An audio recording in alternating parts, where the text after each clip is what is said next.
Bismillahirrahmanirrahim. Assalamualaikum warahmatullahi wabarakatuh.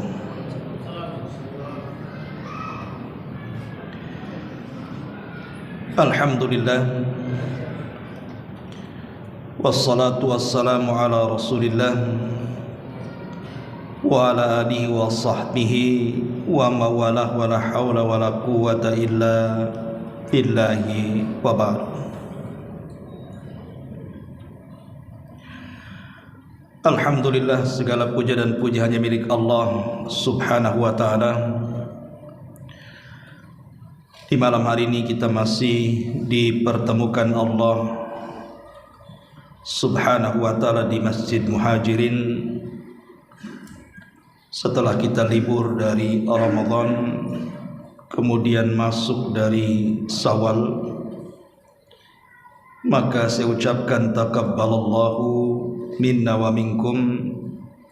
Semoga Allah subhanahu wa ta'ala menerima amal kita selama Ramadan dan tentunya amalan-amalan kita di bulan Syawal. Salawat dan juga salam tak lupa kita hadiahkan kepada Rasul kita Nabi besar Muhammad sallallahu alaihi wa ala alihi wasallam. Pembahasan di malam hari ini kita akan membahas tentang tema merasa aman dari makar Allah subhanahu wa ta'ala dan putus asa dari rahmat Allah subhanahu wa ta'ala. Pembahasan ini diambil dari kitab Tauhid yang dikarang oleh Syekh Muhammad ibn Abdul Wahhab rahimahullahu ta'ala. Ketika beliau membahas bab ini, beliau mencantumkan beberapa dalil dari Al-Quran dan juga sunnah Nabi sallallahu alaihi wasallam. Pertama dicantumkan dalam surah Al-A'raf ayat 99. Allah mengatakan, afa aminu makrallah fala ya'manu makrallahi illal qaumul khasir. Maka apakah mereka merasa aman dari azab Allah yang terkadang datang tidak terduga? Tidaklah merasa aman dari azab Allah kecuali orang-orang yang rugi. Kemudian disantumkan dalam surah Al-Hijr ayat 56. Wa man yaqnut min rahmati rabbih illa dhalim. Dan tiada yang berputus asa dari rahmat Rabbnya kecuali mereka orang-orang yang sesat. Dan Nabi sallallahu alaihi wasallam bersabda, ketika Nabi ditanya soal dosa besar, maka Rasul mengatakan asyirku billah wal ya'su min rauhillah wal amnu min makrillah. Pertama, kesyirikan kepada Allah. Kedua, berputus asa dari rahmat Allah. Dan yang ketiga, merasa aman dari makar Allah subhanahu wa ta'ala. Inilah pembahasan yang kita akan bahas, dua perkara yang saling berlainan. Satu merasa aman dari makar, yang satu pula putus asa dari rahmat Allah subhanahu wa ta'ala. Ma'asyiral muslimin yang dimuliakan Allah subhanahu wa ta'ala, di dalam surah Al-A'raf yang tadi saya sebutkan ayat 99,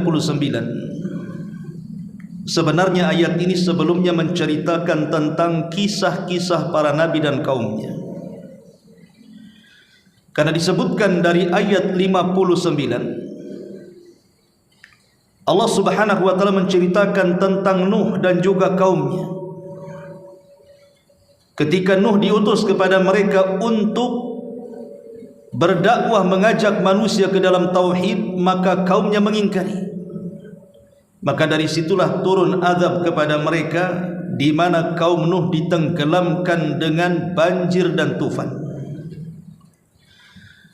Kemudian dalam ayat 65-nya Allah Subhanahu wa taala menceritakan kaum 'Ad yang diutus kepada mereka Nabi Allah Hud. Sama tugasnya mengajak kaumnya untuk mentauhidkan Allah.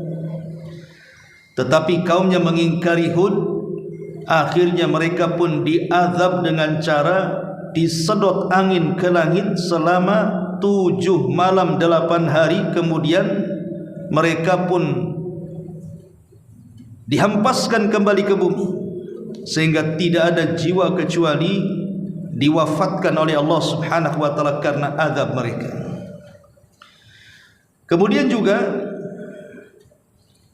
disebutkan dalam ayat ke-80-nya menceritakan tentang kisah Nabi Saleh, di mana Nabi Saleh dikirim kepada kaum Tsamud, sama mentauhidkan Allah Subhanahu wa taala, tapi kaumnya mengingkari Nabi Saleh.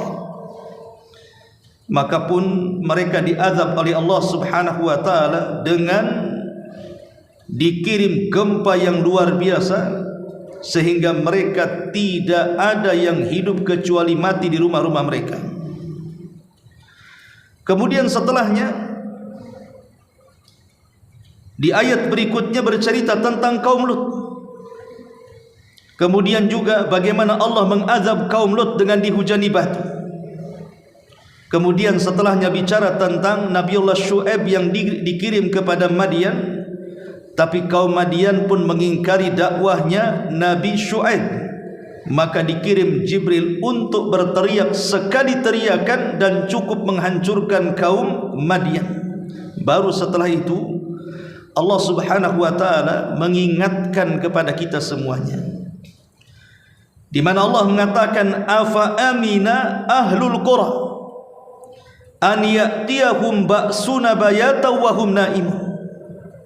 Awa amina ahlul qura an ya'tiyahum ba'suna duha wa hum yal'abun. Afa aminu makrallahi fala ya'manu makrallahi illa al-qaumul khasir. Apakah penduduk negeri itu merasa aman dari siksa kami yang datang terkadang di malam hari sedangkan mereka sedang tidur? Ataukah penduduk negeri itu merasa aman dari siksa kami yang terkadang datang di pagi hari sementara mereka sedang bermain? Apakah mereka merasa aman dari siksa kami yang datang tidak terduga? Tidaklah mereka merasa aman dari siksa Allah kecuali mereka orang-orang yang rugi. Perhatikan 3 ayat ini. Allah Subhanahu wa taala setelah menceritakan tentang kisah azab kaum-kaum sebelum kita, kemudian Allah ingatkan, jangan pernah merasa aman dari azab Allah Subhanahu wa taala. Karena azab Allah Subhanahu wa taala kalau sudah Allah kirim, terkadang datang tidak terduga. Kita lihat bencana yang terjadi negeri kita saja. Itu kalau tidak terjadi di malam hari, di pagi hari. Saat mereka sedang tertidur datang gempa. Saat mereka sedang tertidur datang tsunami. Saat mereka sedang tertidur datang angin puting beliung. Atau sementara mereka sedang sibuk dengan dunia, tiba-tiba datang banjir yang kemudian melantakkan bangunan bahkan memakan jiwa. Itu kita bisa saksikan negeri kita. Sebenarnya kalau kita memahami tentang kondisi di sekitar kita ketika azab Allah datang sekonyong-konyong kepada kita, harusnya dari sini tertanam jangan pernah merasa aman dari makar Allah Subhanahu wa taala. Ma'asyiral muslimin yang dimuliakan Allah Subhanahu wa taala, makanya seorang mukmin mereka harus beramal saleh dalam kondisi takut kepada Allah Azza wa Jalla. Disebutkan oleh seorang alim bernama Hasan Al-Basri rahimahullahu taala, al-mu'min ya'malu bi ta'ati wa huwa musyfiqun wajilun khaif. Seorang mukmin itu mengerjakan ketaatan dalam keadaan dia harus merasa khawatir dan takut. Wal fajir ya'malu bil ma'asi wa huwa amin. Sementara orang fajir mengerjakan kemaksiatan dalam keadaan ia merasa aman dari azab Allah Subhanahu wa taala. Jadi ketika orang fajir, orang jahat, orang fasik merasa aman di atas kemaksiatannya, harusnya seorang mukmin ketika melaksanakan ketaatan tetap dalam hatinya harus ada perasaan takut. Takut kalau-kalau amalannya tidak diterima oleh Allah Subhanahu wa taala. Ma'asyiral muslimin yang dimuliakan Allah Subhanahu wa taala. Makanya Abdullah ibn Mas'ud radhiyallahu anhu pernah mengatakan, "Innal mu'min yara dhunubahu ka'annahu qa'idun tahta jabalin yakhafu an yaqa 'alaihi." Seorang mukmin itu kalau melihat dosa, maka laksana dia duduk di bawah gunung yang mau hancur. Gunung ini mau meledak. Seorang mukmin duduk di bawah gunung yang hendak hancur itu, tentu pasti seorang mukmin akan lari dari gunung yang hancur itu karena takut terkena runtuhannya atau terkena laharnya atau larvanya. Tetapi wa innal fajir yara dhunubahu kadubabin marra ala anfihi faqala bihi hakadha. Tapi orang fajir, orang jahat, orang fasik, dia melihat dosa itu seperti lalat menempel di hidungnya, dia tepak lalat itu balik lagi. Artinya seorang fajir walaupun tobat sesaat tetapi kembali lagi kepada dosanya. Lah inilah yang harus dipahami tentang seorang mukmin, jangan sampai lalai dan jangan sampai kemudian merasa aman dari makar Allah Subhanahu wa taala. Lalu seperti apa gambaran orang yang merasa aman dari makar Allah? Inilah yang kita akan bahas. Seperti apa orang yang merasa aman dari makar Allah ini? Disebutkan oleh Syekh Muhammad bin Abdul Aziz, beliau mengatakan, makrullahi huwa istidrajul 'asi bin ni'am. Ingat bahwa makar Allah adalah istidraj. Makar Allah adalah istidraj bagi pelaku maksiat dengan memberikan berbagai macam nikmat kepadanya. Jadi kalau Allah Subhanahu wa taala membiarkan seorang hamba di atas kemaksiatannya, ketahuilah bahwa ini adalah makar Allah.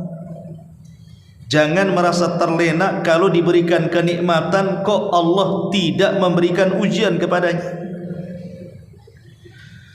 Karena begini, ikhwatu fillah muliakan Allah Subhanahu wa taala, kita tahu bahwa sunnah manusia, sunnatullah 'alan nas. Jadi sunnahnya Allah kepada manusia adalah setiap makhluk pasti akan Allah uji. Kita ini tidak lepas daripada ujian Allah Subhanahu wa taala. Entah ujian itu dari diri kita sendiri, mungkin kesehatan kita diuji, atau mungkin diuji dari harta. Mungkin ekonomi kita tidak lancar-lancar saja atau banyak kesulitan di dalamnya. Atau diuji kepada keluarga, mungkin anaknya bermasalah, rumah tangganya berantakan. Atau diuji dengan orang-orang sekitar kita, bermasalah dengan tetangganya, dengan rekan bisnisnya, dan begitu seterusnya. Itu sudah sunnatullah. Manusia tidak lepas dari ujian ini. Tetapi ada juga sebagian manusia itu terkadang oleh Allah Subhanahu wa taala tidak banyak diuji, padahal dia tidak beribadah kepada Allah. Boleh jadi mungkin usahanya lancar-lancar saja, padahal tidak sholat, padahal tidak puasa Ramadan, padahal dia bakhil tidak pernah zakat, padahal dia tidak mau berangkat haji ataupun umrah. Bahkan mereka pun bermaksiat kepada Allah. Mungkin sebagian mereka berzina, sebagian mereka berjudi, sebagian mereka minum khamr, sebagian mereka berdusta, zalim dan yang semacamnya. Tapi dibiarkan oleh Allah Subhanahu wa taala. Ma'asyiral muslimin yang dimuliakan Allah Azza wa Jalla, harus kita pahami bahwa kalau seandainya Allah Subhanahu wa taala memberikan ujian kepada kita, entah dengan sakit, entah dengan ekonomi, entah dengan orang-orang yang menzalimi kita, ketahuilah terkadang itu tanda sayangnya Allah kepada kita. Jadi tandanya Allah sayang kepada kita itu salah satunya dengan memberikan ujian.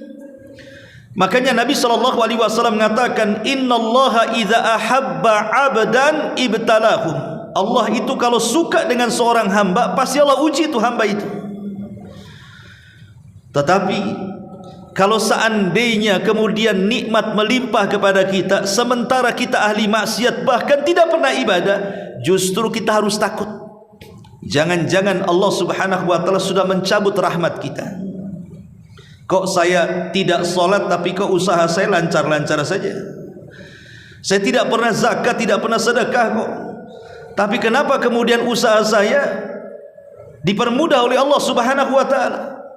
Saya sehat-sehat tidak sakit, saya pun kuat, usia saya dipanjangkan, padahal jauh dari Allah. Harusnya yang seperti ini takut kepada Allah. Jangan-jangan Allah sudah mencabut rahmatnya, karena Allah tidak memberikan ujian kepada kita. Masalahnya terkadang kita yang diuji cemburu kepada yang tidak diuji, itu masalahnya. Pamannya kita diuji oleh Allah kesehatan, kita memandang orang yang sehat, kenapa si anu sehat, kenapa saya sakit? Kemudian dia memandang orang-orang yang lancar jaya usahanya, kita pula gulung-gulung tikar, kita menganggap enak kali lah orang itu ya. Enggak sholat tapi usahanya lancar, buka cabang di mana-mana. Kok si anu itu begini dan begitu, pangkat jabatannya melesat, padahal jauh dari Allah. Sementara saya terus sujud, sholat, ini itu dan lain sebagainya dari ibadah, kok tidak pernah malah di PHK pula saya umpamanya. Ma'asyiral muslimin yang dimuliakan Allah Azza wa Jalla, paradigma seperti ini pernah ada pada kaumnya Qarun. Ketika Allah Subhanahu wa taala menceritakan dalam surah Al-Qasas 79, fa kharaja ala qaumihi fi zinatihi, maka keluarlah Qarun kepada kaumnya dengan kemegahannya. Qala alladhina yuriduna al-hayata ad-dunya laita lana mithla ma utiya Qarun innahu ladzu haddin 'adzim. Maka orang-orang yang menghendaki kehidupan dunia berkata, moga-moga kiranya kita mempunyai seperti apa yang telah diberikan kepada Qarun. Sesungguhnya ia benar-benar mempunyai keberuntungan yang sangat besar. Jadi ada sebagian manusia yang diuji oleh Allah justru cemburu kepada orang yang tidak diuji. Padahal harusnya orang-orang yang diberikan ujian oleh Allah itu berbahagia. Boleh jadi dengan ujian ini Allah sedang merontokkan dosa-dosa kita. Boleh jadi dengan ujian ini Allah Subhanahu wa taala sedang menabung pahala-pahala kita atau mengangkat derajat-derajat kita. Kita kan tidak tahu. Karena di antara tanda manusia yang dicintai Allah itu ketika banyak ujiannya. Ma'asyiral muslimin yang dimuliakan Allah Subhanahu wa taala, pertanyaan pun muncul. Kenapa ada sebagian orang itu mereka berada di atas kemaksiatan, merasa aman dari azab Allah Subhanahu wa taala, tapi Allah tak kunjung juga memberikan azab kepada mereka. Umpamanya ada orang-orang yang biasa melakukan riba, ataupun mungkin dia korupsi sampai triliunan, kok hidupnya tenang-tenang saja. Ataupun mungkin dia ahli maksiat, zinahnya iya, maboknya iya, judinya iya, tapi kok sehat-sehat saja, dipanjangkan umurnya. Kenapa Allah tidak memberikan cash kepada mereka di dunia? Sementara ada yang sudah hijrah umpamanya, ketika kemudian dia pun mulai dekat dengan Allah, mulai melaksanakan sholat 5 waktu, mulai ngaji, mulai duduk di majelis ilmu, mulai diseretkan rizkinya, mulai kemudian diberikan penyakitnya dan begitu seterusnya. Pertanyaannya, kenapa Allah membiarkan manusia-manusia tidak diazab padahal mereka ahli maksiat? Ini masalahnya. Kenapa? Ini kan harus dijawab nih. Sebagian para ulama mengatakan memberikan alasan dengan 5 perkara. 1, ya, boleh jadi Allah menangguhkan tidak mengazab orang-orang yang seperti ini, sengaja Allah ulur-ulur diberikan kesempatan untuk bertobat. Dan itu salah satu kasih sayang Allah Subhanahu wa ta'ala. Bertobat enggak orang ini? Kalau seandainya dia tidak bertobat kepada Allah Subhanahu wa taala sampai akhir hidupnya, maka jangan salahkan Allah, maka dia akan mendapatkan penyesalan di akhir kehidupannya. Boleh jadi setelah kematiannya dia mengatakan, hatta idza jaa ahadahumul mautu qala rabbirji'uni la'alli a'malu salihan fi ma tarak. Ketika kematian datang kepada mereka, mereka akan mengatakan, ya Allah, kembalikan aku ke dunia supaya aku bisa beramal saleh yang dulu aku tinggalkan. Ada orang-orang yang kelak penyesalannya setelah kematiannya. Tetapi apakah kemudian penyesalannya bermanfaat? Tidak. Penyesalan setelah kematian itu tidak ada gunanya. Makanya ketika orang-orang kafir diazab di neraka, mereka pun menjerit-jerit. Kemudian mereka meminta agar dikembalikan ke dunia. Apa kata Allah? Awalam nu'ammirkum ma yatadzakkaru fihi man tadzakkara. Dulu di dunia kupanjangkan umurmu. Kemanakan umurmu tuh? Jadi Allah salahkan. Jadi boleh jadi alasannya kenapa Allah membiarkan manusia tidak diazab padahal mereka di atas kemaksiatan. Pertama, Allah berikan tangguhan, tobat atau tidak. Kalau mereka bertobat, bersyukur. Tapi kalau mereka tidak bertobat, maka ingat bahwa tipu daya Allah itu sangat pedih sekali. Ini yang pertama. Yang kedua, boleh jadi sengaja Allah tidak mengazab mereka ahli maksiat itu supaya Allah tumpuk-tumpukkan dosanya. Disebutkan dalam surah Al-Imran ayat 178. Allah mengatakan, wala yahsabanna alladhina kafaru annama numli lahum khairun li anfusihim innama numli lahum liyazdadu ithman walahum adzabun muhin. Dan janganlah sekali-kali orang-orang kafir itu menyangka bahwa pemberian tangguhan kami kepada mereka itu lebih baik bagi mereka. Sesungguhnya kami memberi tangguhan kepada mereka hanyalah supaya bertambah-tambah dosa mereka, dan bagi mereka azab yang akan menghinakan kelak setelah kematian. Jadi terkadang Allah Subhanahu wa taala membiarkan manusia tidak diazab padahal mereka di atas kemaksiatan. Sengaja Allah hendak menumpuk-numpuk dosanya sampai pada waktunya mereka akan diazab oleh Allah Subhanahu wa taala. Ini yang kedua. Yang ketiga, boleh jadi sengaja Allah Subhanahu wa taala biarkan seperti itu supaya menambah kesesatan mereka. Ingat bahwa Allah Subhanahu wa taala itu kan melihat keinginan kita di dunia. Kalau kita ingin mencari hidayah, pasti Allah berikan hidayah. Tapi kalau kita menghendaki kesesatan, maka Allah akan sesatkan sekalian. Makanya disebutkan di dalam surah An-Nisa ayat 115-nya, wa man yushakikir rasul min ba'di ma tabayyana lahul huda wa yattabi ghaira sabilil mu'minin nuwallihi ma tawalla wa nuslihi jahannam wa sa'at masira. Sesiapa yang menentang Rasul setelah jelas kebenaran baginya dan mengikuti jalan selain jalan orang-orang yang beriman, kami biarkan ia leluasa terhadap kesesatan yang telah dikuasakan kepadanya, dan kami masukkan ia ke dalam jahanam, dan jahanam adalah seburuk-buruk tempat. Lihat, Allah mengatakan nuwallihi ma tawalla, kami akan sesatkan kemana dia sesat. Kalau kita memilih sesat, Allah sesatkan sekali. Kalau kita memilih hidayah, Allah berikan hidayah kepada kita. Jadi ketika Allah menangguhkan, kenapa Allah tidak mengazab ahli maksiat itu? Boleh jadi Allah menyesatkan karena keinginan dia untuk sesat, dan itu membahayakan kehidupannya. Atau yang keempat, sengaja ditangguhkan azabnya di akhir kehidupannya. Terkadang di waktu muda dia berhura-hura bermaksiat kepada Allah Azza wa Jalla, merasa aman dari makar Allah. Tetapi ingat, terkadang di masa tuanya Allah berikan azab kepada mereka. Diberikan sakit luar biasa, bertahun-tahun tidak sembuh, terkadang koma tidak mati-mati. Itulah yang diisyaratkan dalam surah Al-An'am ayat 44 tuh, di mana Allah mengatakan falamma nasu ma dzukkiru bih fatahna alaihim abwaba kulli syai hatta idza farihu bima utu akhadnahum baghtatan fa idzahum mublisun. Maka tatkala mereka melupakan peringatan yang telah diberikan kepada mereka, kami membukakan semua pintu-pintu kesenangan kepada mereka, sehingga apabila mereka bergembira dengan apa yang telah kami berikan kepada mereka, kami siksa mereka dengan sekonyong-konyong. maka ketika itu mereka terdiam putus asa. Terkadang ada orang di waktu muda itu tidak ingat Allah Subhanahu wa ta'ala. Dia kira bahwa kemaksiatannya itu tidak menjadikan Allah mengadab dia. Ternyata di waktu tuanya baru dia merasakan bagaimana azab Allah Subhanahu wa ta'ala. Diberikan berbagai macam masalah, berbagai macam penyakit, masalah kesehatannya. Terkadang harus koma bertahun-tahun, tidak mati-mati di rumah sakit.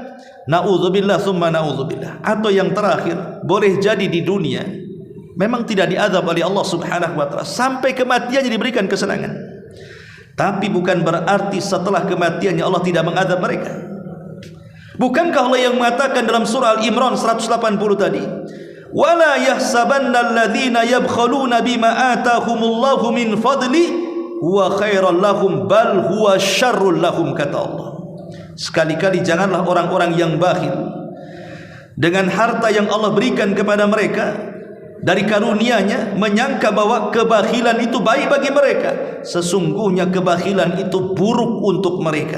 Kemudian Allah mengatakan sayutawwaquna ma bakhilu bihi yaumal qiyamah. Harta yang mereka bakhilkan itu akan dikalungkan kelak di lehernya pada hari kiamat. Nauzubillah.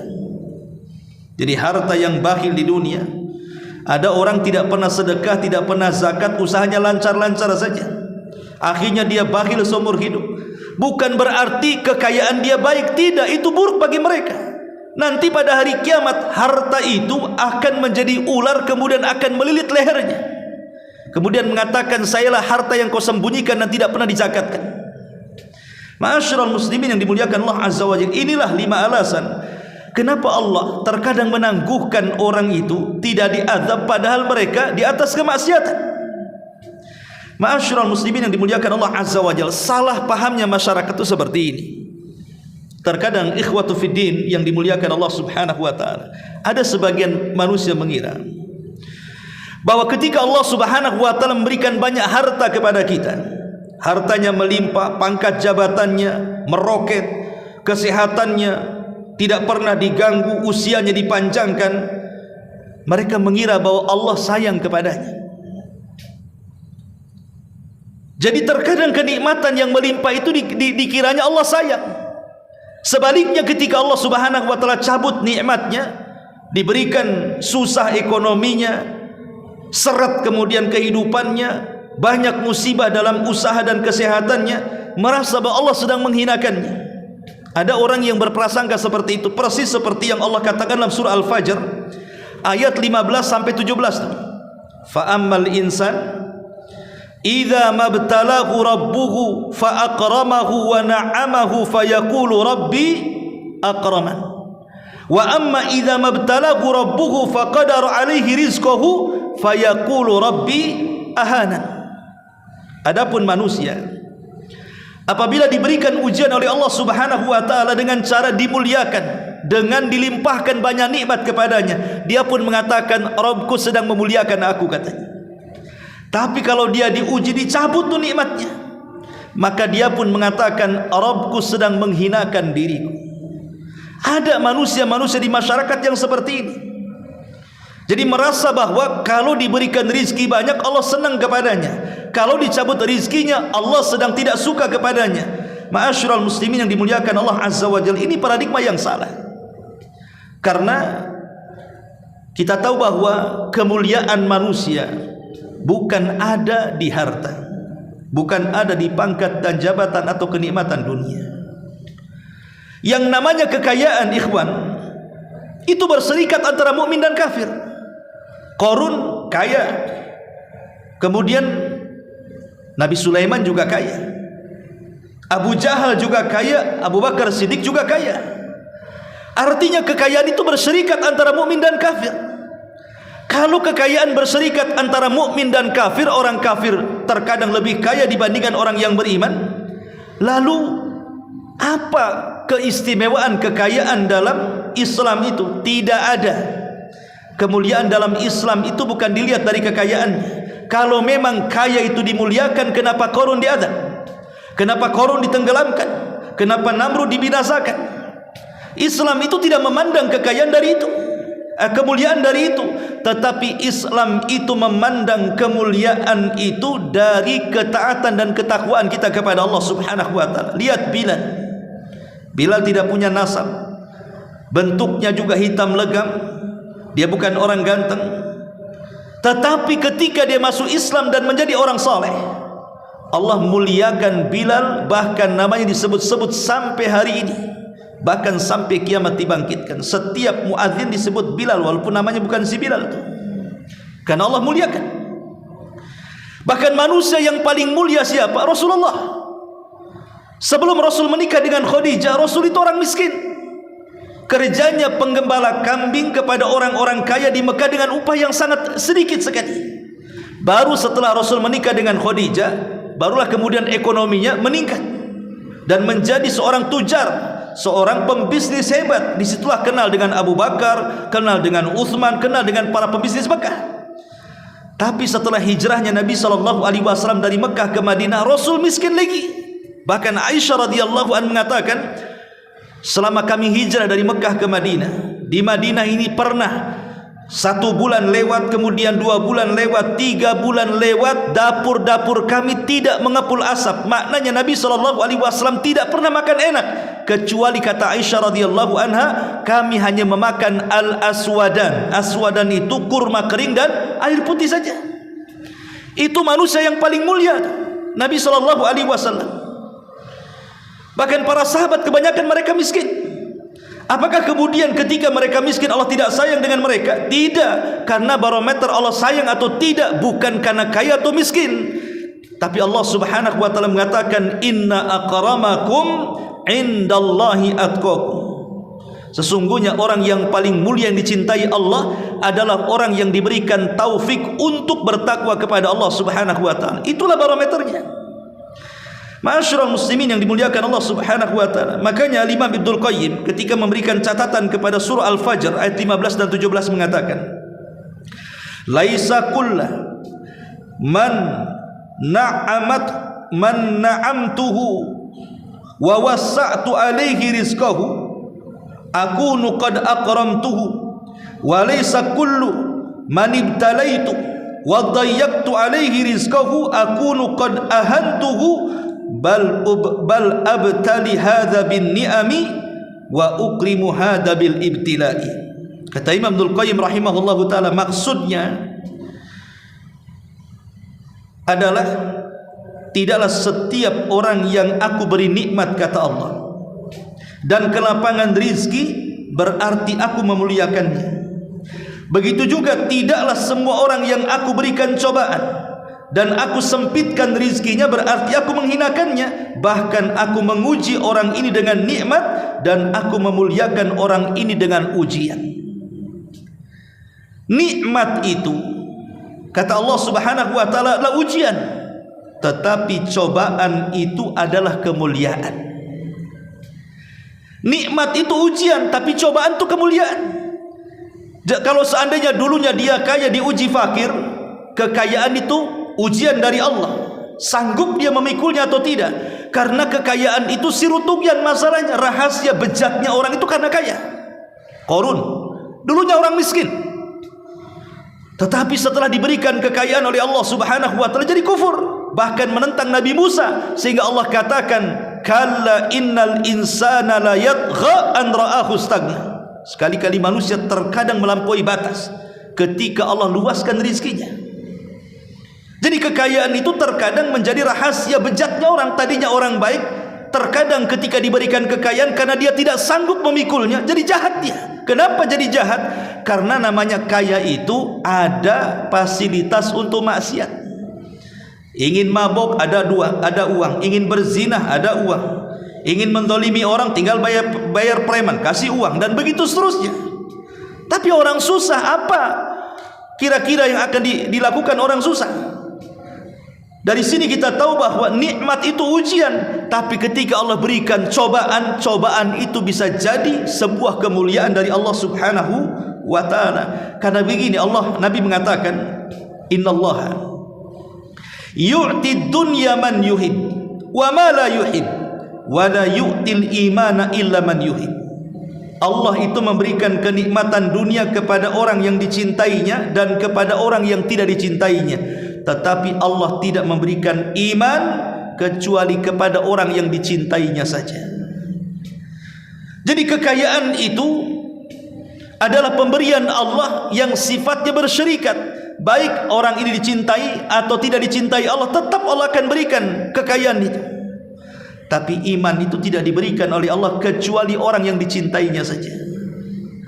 Maka kalau seandainya orang bisa mengumpulkan antara kekayaan dan keimanan, berbahagialah. Sudah nikmat dunia, nikmat akhirat. Tapi kalau orang hanya diberikan kekayaan tapi dicabut keimanannya, rugilah dia. Walaupun di dunia dia merasa nikmat, kalau harus menjadi penghuni neraka, naudzubillah. Makanya Rasul mengatakan nanti pada hari kiamat Allah akan mendatangkan seseorang yang ketika di dunia tidak pernah dia susah, hidupnya senang saja, tapi dia termasuk ahli nar, penduduk neraka. Ketika dihadapkan kepada Allah, orang ini dicelupkan satu kali ke neraka dengan sekali celupan saja. Setelah dicelupkan ke neraka sekali celupan, Allah tanya kepadanya, hal marra bika min adzabin, hal marra bika min ni'amin qad. Apakah masih teringat kenikmatanmu di dunia walaupun sedikit? Dia mengatakan, tidak ya Rabb, semua terhapus memorinya. Bayangkan, kita di dunia pernah kaya kemudian miskin. Kita masih terbayang saat kaya kan? Pamannya kita pernah kaya, tiba-tiba kemudian ekonomi kita diuji oleh Allah menjadi miskin, nyungsep. Tapi kan kita pernah bisa bercerita, oh dulu saya pernah kaya, punya rumah, punya mobil, punya tanah. Tidak mungkin kita lupa. Atau orang yang pernah mendapatkan pangkat jabatan, kemudian dia pensiun, pasti dia bisa bercerita di dunia kan. Tapi orang yang dicelupkan ke neraka satu kali, maka itu akan menghapus memori kenikmatan. Seolah-olah dia tidak pernah kaya, tidak pernah jadi pejabat, tidak pernah menjadi orang kaya, seolah-olah hilang kenikmatan itu.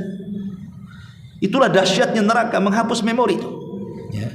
Ma'asyiral muslimin yang dimuliakan Allah Subhanahu wa taala, maka dari sini jangan pernah kita itu merasa istidraj. Awas jangan masuk kepada istidraj.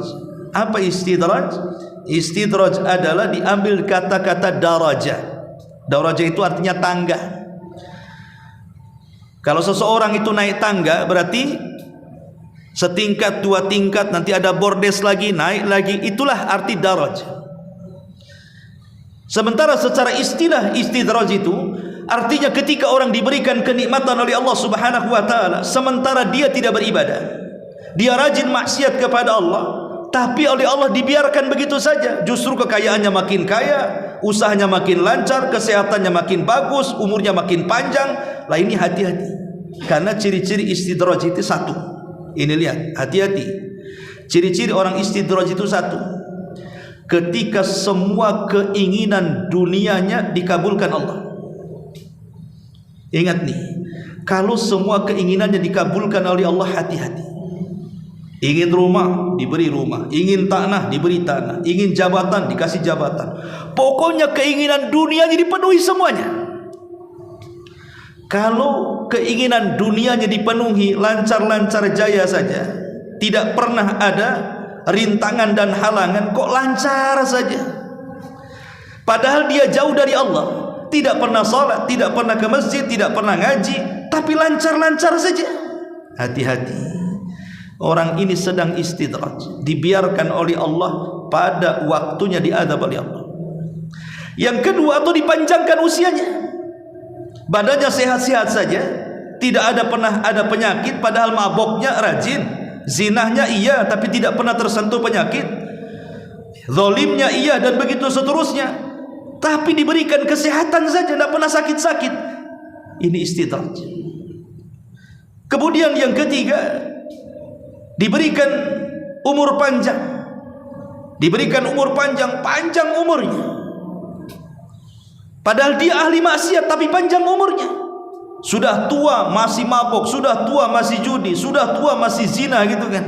Ingat bahwa Nabi mengatakan, seburuk-buruk kalian adalah yang dipanjangkan umurnya dan buruk amalannya. Ingat itu. Kemudian yang keempat, aman dari kezaliman yang dilakukannya. Padahal yang dizalimi sudah berdoa, ya Allah aku dizalimi, tolonglah azab dia, tolonglah balas dia. Enggak dibalas-balas sama Allah. Ingat bahwa jangan pernah merasa aman dari kezaliman yang kita lakukan, karena Allah yang mengatakan wala tahsabannallaha ghafilan amma ya'malu zalimun. Jangan kalian merasa Allah subhanahu wa ta'ala, jangan kalian mengira bahwa Allah subhanahu wa ta'ala lalai kepada perbuatan orang-orang yang zalim. Innama yuakhiruhum liyaumin tashhasu fihi al-absar. Terkadang Allah memberikan tangguh kepada mereka orang-orang zalim sampai hari yang pada waktu itu mata mereka akan terbelalak karena ketakutan. Karena tidak semua orang yang zalim dibalas di dunia. Ada juga orang zalim itu dibalas di akhirat. Tapi umumnya biasanya orang zalim memang di-cash itu balasannya. Karena biasanya orang-orang yang dizalimi itu kalau sudah berdoa antara dia dengan Allah tidak penghalang. Dan itu banyak peristiwa seperti ini.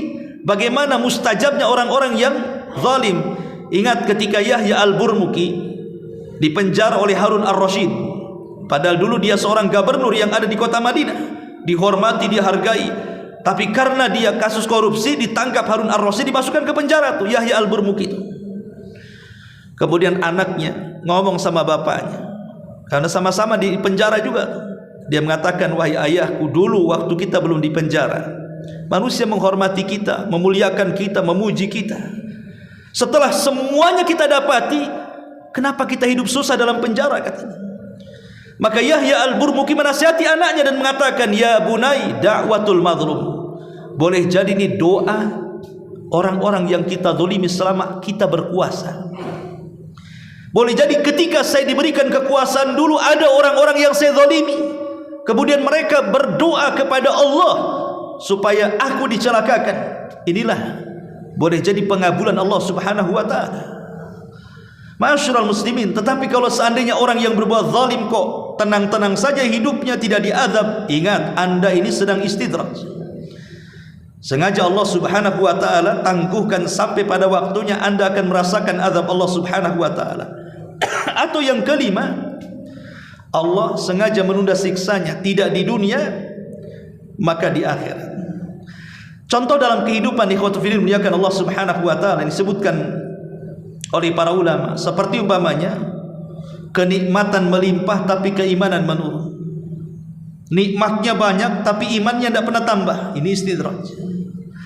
Ataupun semakin kikir, tidak pernah zakat, tidak pernah sedekah, tapi hartanya makin bertambah, ini istidraj juga. Tidak pernah zakat, tidak pernah sedekah, tapi usahanya lancar, ingat ini istidraj.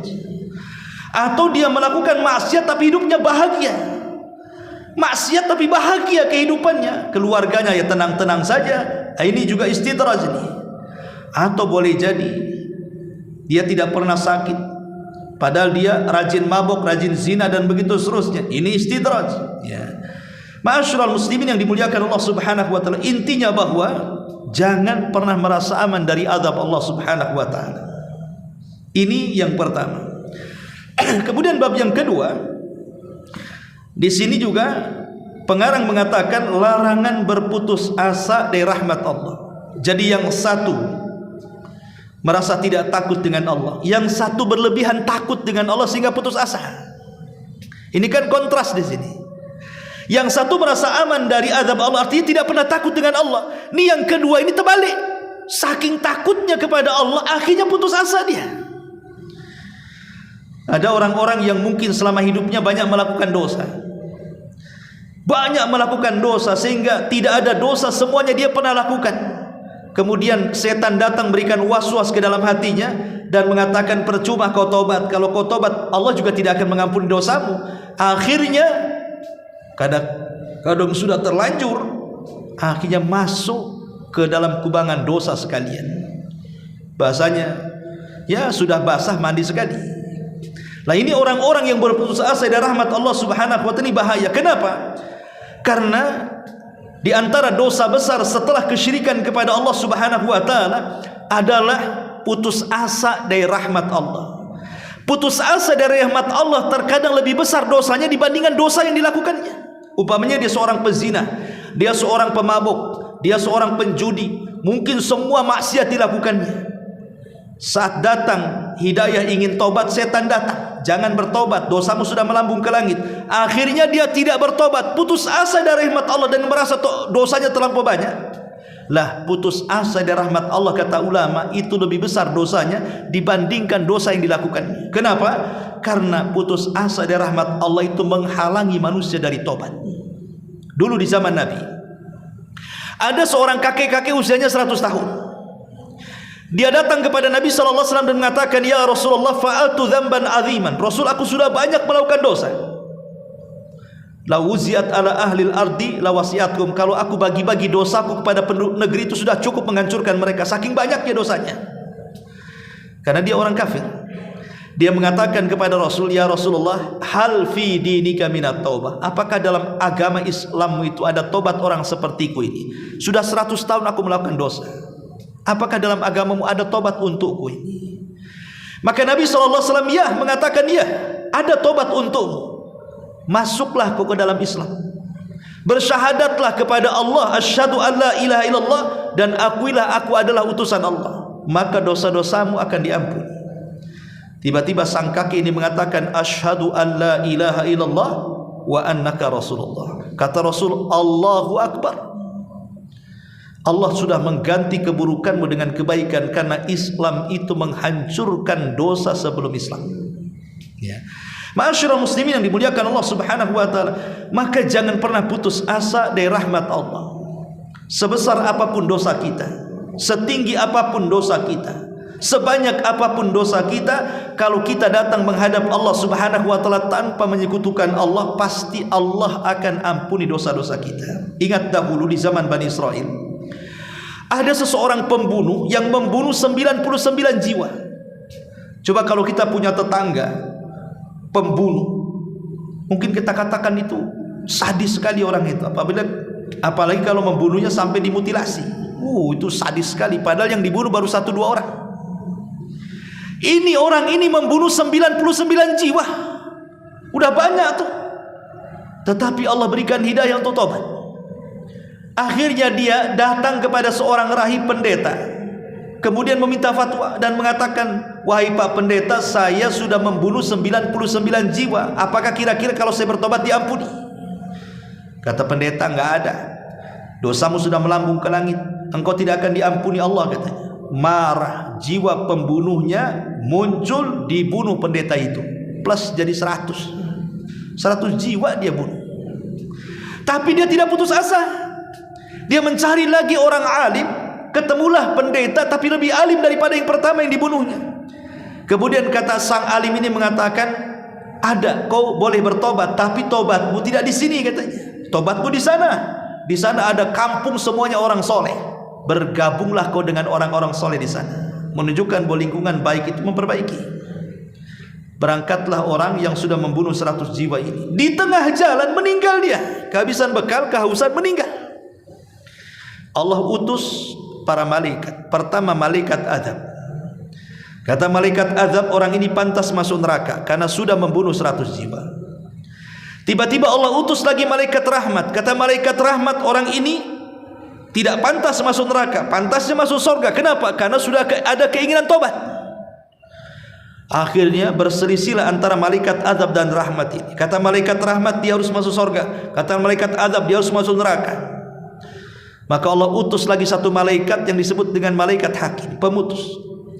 Kata malaikat pemutus ini, aku diutus oleh Allah Subhanahu wa taala agar kalian mengukur antara jarak kematian dia dengan orang alim yang ditanyanya, dengan jarak kematiannya dengan desa ya orang soleh yang akan ditujunya. Dekat kemana? Kalau dekat dengan orang alim yang ditanyanya, masukkan dia ke neraka. Kalau dekat desa yang tujuan dia bertobat, desa orang-orang soleh, maka masukkan dia ke surga. Akhirnya diukur. Sebenarnya, kata rawi hadis, dia itu tidak jauh dari jarak orang yang ditanya. Masih jauh desa yang akan dituju. Tapi karena rahmat Allah lebih luas dibandingkan murkanya, Allah lipat bumi. Akhirnya Allah dekatkan antara kematiannya dengan desa orang soleh yang ditujunya. Maka setelah kemudian diukur lebih dekat kepada desa perkampungan orang soleh yang dituju tobatnya tadi, maka malaikat rahmat mengatakan dia untukku dan pantas masuk surga. Lihat bagaimana rahmat Allah itu lebih luas dibandingkan murkanya. Jadi jangan putus asa maksudnya di sini.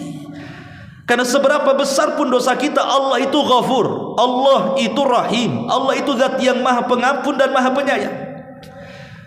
Allah jangan samakan dengan makhluk yang kalau kita berbuat salah tidak mau dimaafkan.